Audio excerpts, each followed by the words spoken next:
Vamos ver aqui o Vanilla desafiando o Rodrigo Silva. Eu vou falar algumas coisinhas É o corte, hein? O Vic Vanilla desafia Rodrigo Silva. aqui que o Chakran, o mentiroso do Rodrigo Silva, o arqueólogo, historiador formado na faculdade da própria igreja, não quer que vocês saibam. Olá, tudo bem? Você provavelmente conhece essas duas pessoas, Rodrigo Silva e o Vic Vanilla, tá? O Rodrigo Silva é um arqueólogo adventista e o Vic Vanilla, ele se intitula satanista.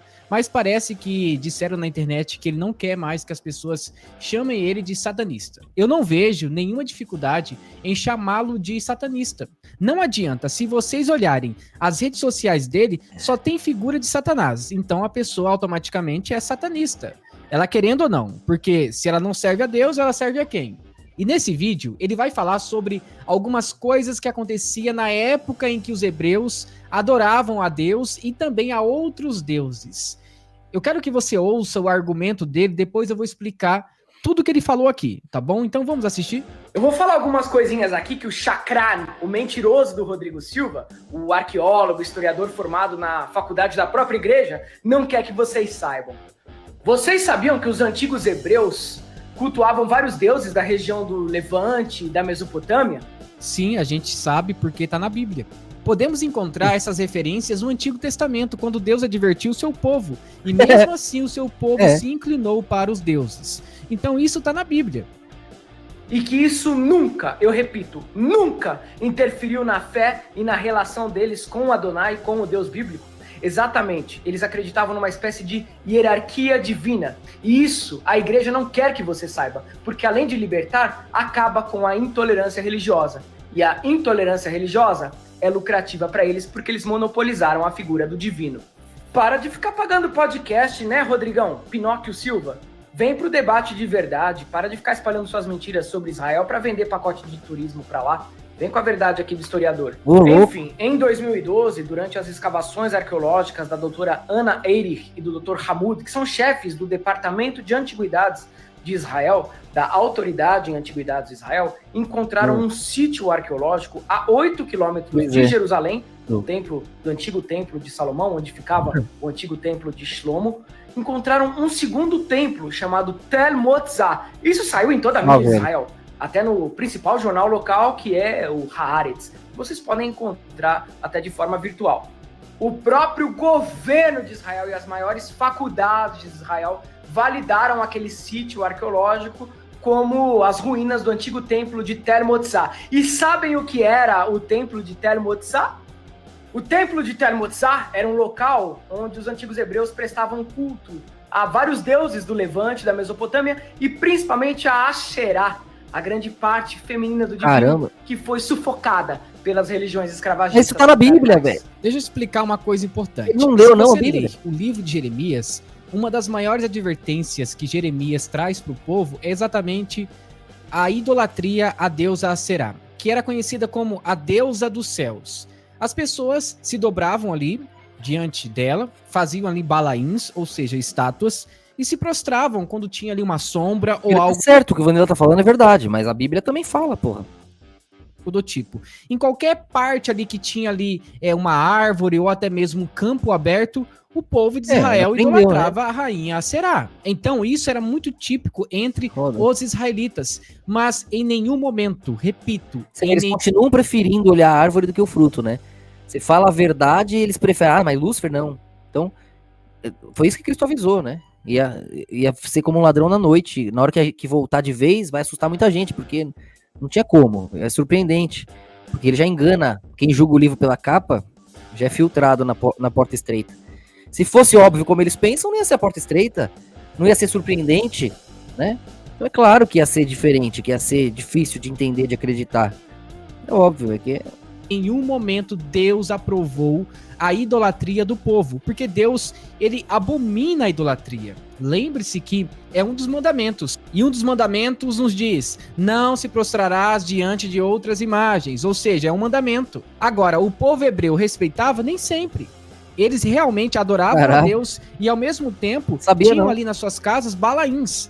Não que Deus aprovava aquilo. Tinha gente que ia adorar Deus no templo e depois, quando chegava em casa, clamava o seu Deus. Inclusive, historicamente, isso já foi comprovado. Agora, não quer dizer que Deus aprovava essas coisas. O que dá a se entender é que o Vic Vanilla está explicando que Deus apoiava essa ideia e que era comum entre os hebreus. Não era comum, não. Eles faziam isso escondido. Eles não adoravam o mesmo Deus no templo. Não era assim que funcionava. Tá? Então, gente, precisamos tomar muito cuidado com essas fontes, tá bom? E estes cultos, ao contrário do que o Rodrigão fala, não eram proibidos pelas autoridades rabínicas de Israel da época, nem pelos Eu gosto do Vanilla porque ele deda todo mundo, os rabinos ficam... Ele tentando defender e deda todos os podres de Israel. Tudo isso tá no Talmud. Não vem falar que sacrifício de criancinha, de não sei o que, não pode, porque no Talmud rabínico tá lá. Ele ferra todos os rabinos, ferra tudo e acaba sendo útil, tá ligado? Os sacerdotes do primeiro templo. É verdade. Nessa época, que vem desde 900 anos antes da Era Comum, até aproximadamente o ano de 10 antes da Era Comum, os dois templos eram mantidos em atividade. É tipo a Chiquinha com seu Madruga, né? Fica tentando defender. Meu papai é magricela? É. O meu papai tá só o pó, só seu Madruga fica... Tá aí parecendo Isaías falando do Messias, né? Veio, ninguém achou ele bonito, ele tava só o pó, todo indigno, trabalhava, tava tudo acabado. E que não... Messias não Isaías, caralho.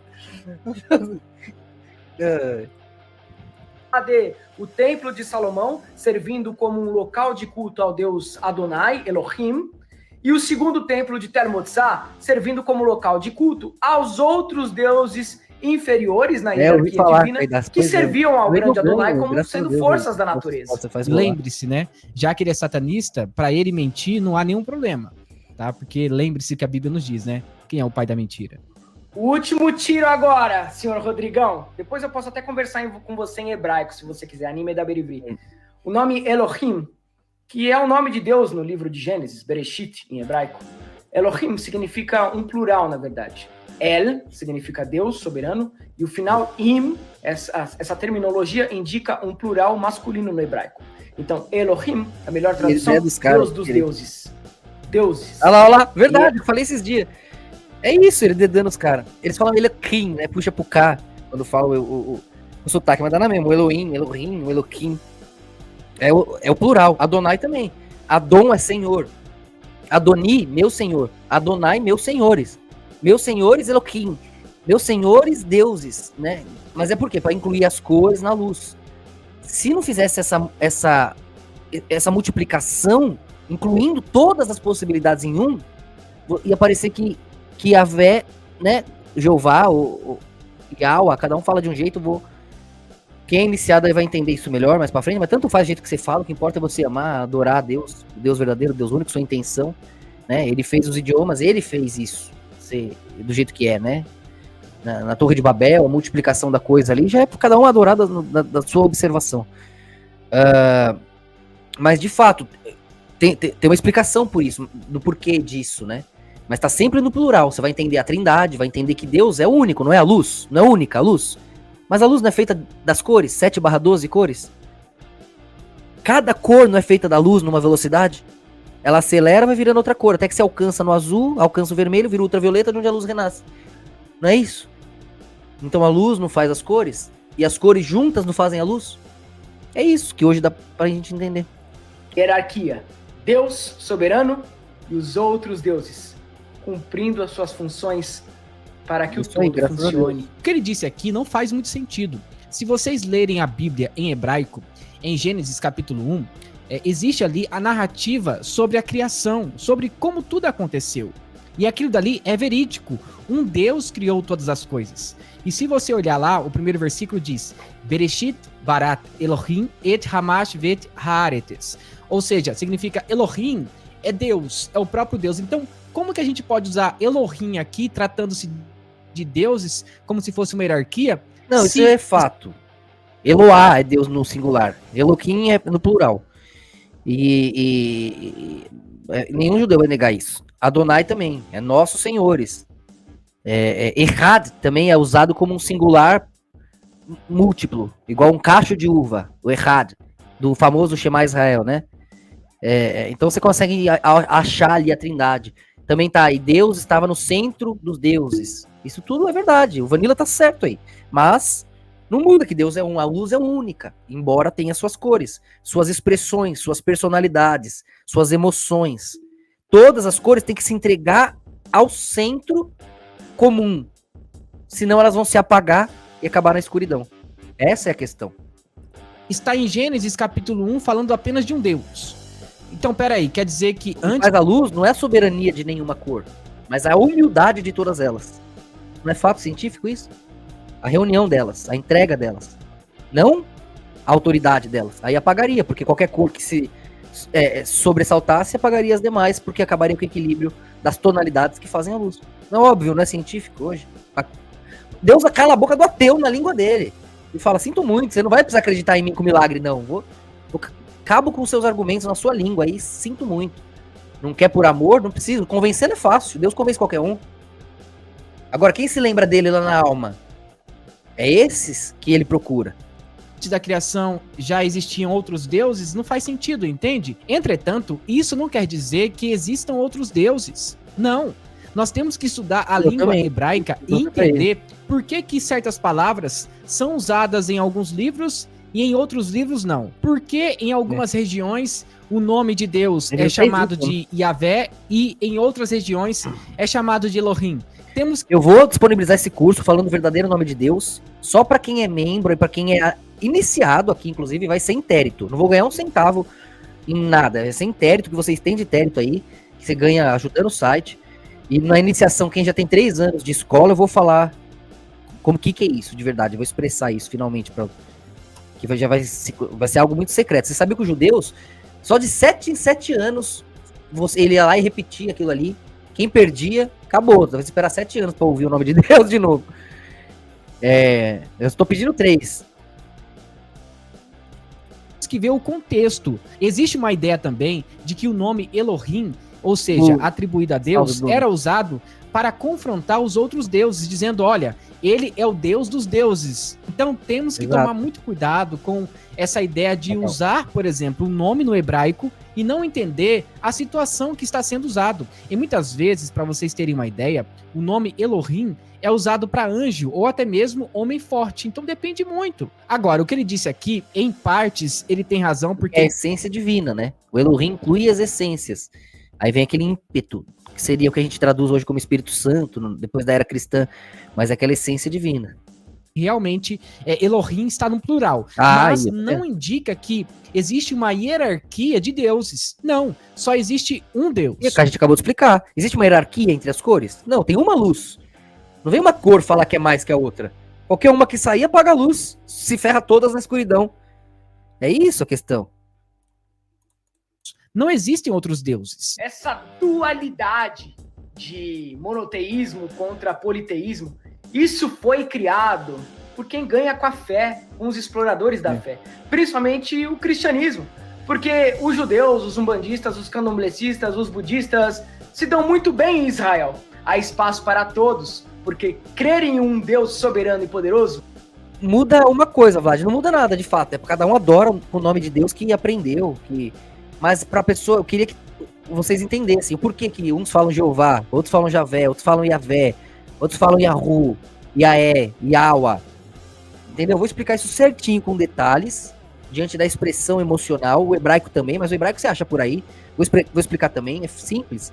E explicar a expressão do emocional, mas a verdadeira expressão do nome de Deus tem um significado muito importante, do impronunciável, e como isso pode ser expressado, e como era o segredo que fazia você reconhecer, porque era um segredo passado de geração em geração, poucos sabiam, né? Então tem uma santidade nessa expressão, e que eu desejo manter, sem também tornar nada, né, tirânico necessariamente, mas eu quero, por isso que eu tô fazendo todo um procedimento para expressar isso. Mas é importante, é bonito, né? Por milênios isso ser administrado, nem os rabinos sabem. Se alguém, poucos sabem, talvez na Etiópia, e alguns por aí sabem. Eu vi um etiopano uma vez falar certo, que nem é falar direito, assim, envolve todo um processo que tem a ver com a vocalização, mas não é tão binário quanto... Não, é difícil explicar aqui, pô. Vou falar pros membros lá, envolve pacotes, né? Eu preciso, quem não pode por dinheiro, se torna membro aí, ajudando a escola, bolsista, pô, vale a pena pra colaborar com a gente, eu poder confiar também em vocês e falar essas coisas direito. Que eu tenho, pô, também tenho medo de Deus também, não quero sair falando que não é pra falar. Não faz os outros deuses não merecedores da nossa atenção também. Não é verdade o que ele está dizendo. Ele disse o seguinte: era muito comum os hebreus adorarem outros deuses, e os sacerdotes, e até mesmo ali os profetas e os levitas, permitirem que... Poderia fazer um curso explicando o verdadeiro nome de Deus de uma maneira incrível, que todo mundo ia falar, uau, ia ficar feliz de pagar uma fortuna, e eu não sou louco. Eu vou pôr aí intérito, que é um negócio que você ganha ajudando algo maior, eu não vou ganhar nem um centavo. Mas é importante, né? E ainda vai demorar 3 anos só para iniciado, ó só. Poderia ganhar uma fortuna e tô fazendo um... Porque tem uma coisa aí, tem uma santidade que é maior que nós, velho. Isso acontecesse, não é verdade, porque eles estariam quebrando um dos mandamentos. E isso não era permitido, principalmente no templo. Gente, eles recitavam a Torá. É impossível eles lerem a Torá e dizerem: não se prostrarás diante de outros deuses, e chegarem em casa e adorarem a outros deuses. Isso é quase impossível. Agora, tinha pessoas que adoravam outros deuses? Sim, porque em alguns sítios arqueológicos foi encontrado alguns balaíns e até mesmo imagens. Recentemente encontraram como se fosse uma pedra, e nessa pedra estava ali, na verdade... Ué, depois vocês iniciarem, vocês baixam, né? Mas eu vou mandar só no grupo de iniciados lá, porque... Por respeito a Deus mesmo, não quero monetizar o negócio, vai ser só... Uma imagem. Intérito e tudo mais, e para alguns eu... Senão o negócio abocanha aí é ruim, né? Não vou eu, Deus me livre, eu tornar um negócio ecoar, fazer um negócio ecoar que dá milênios contido.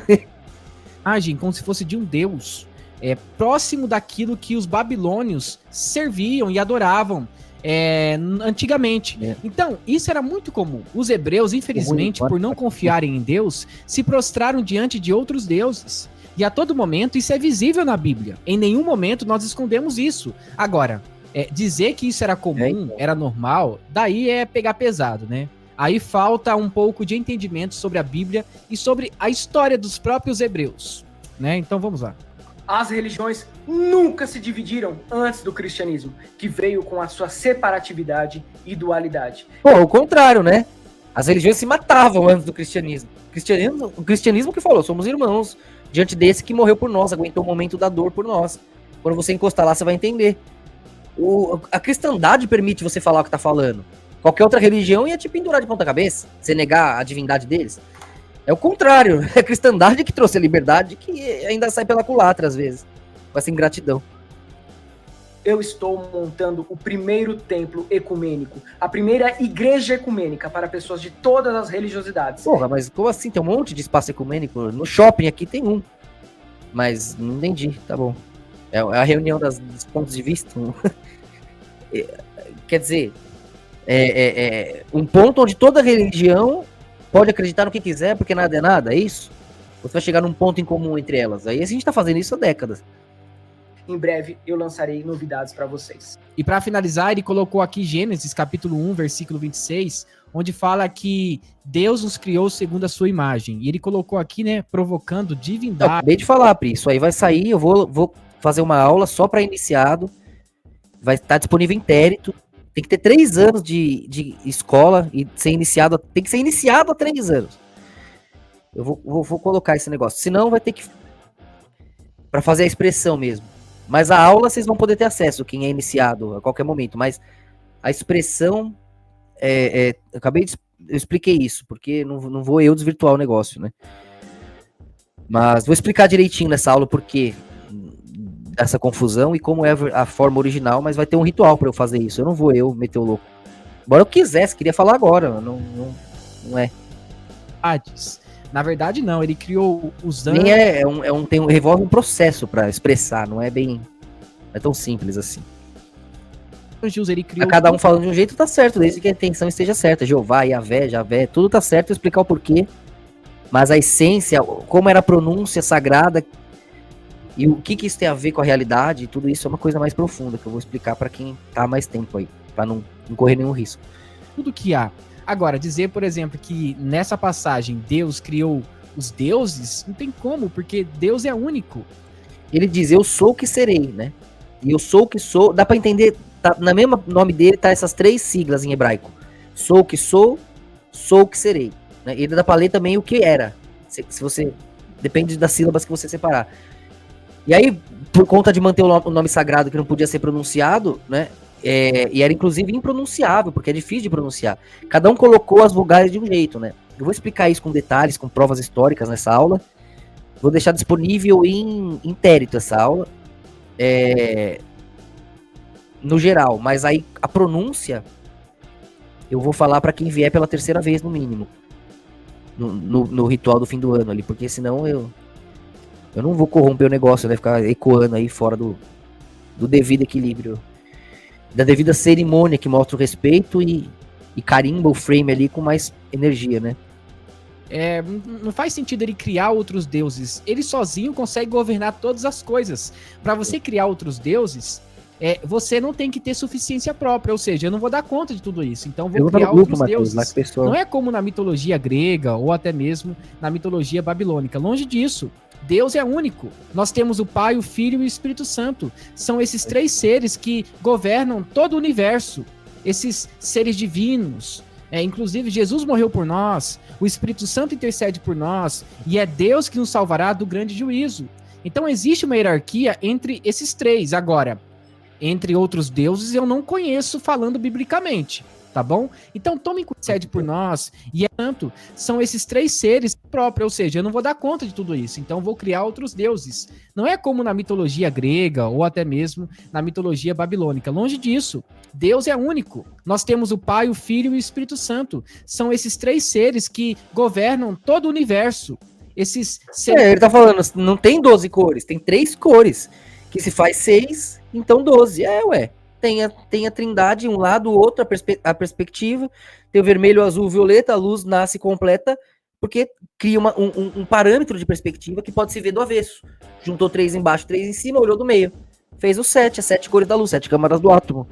E assim por diante, tá bom. Quem é da escola tá cansado de saber, né? Uma coisa não contradiz a outra. De fato, é uma luz única e maior que todo o resto. Mas também são as cores unidas, que vêm desse processo trinitário.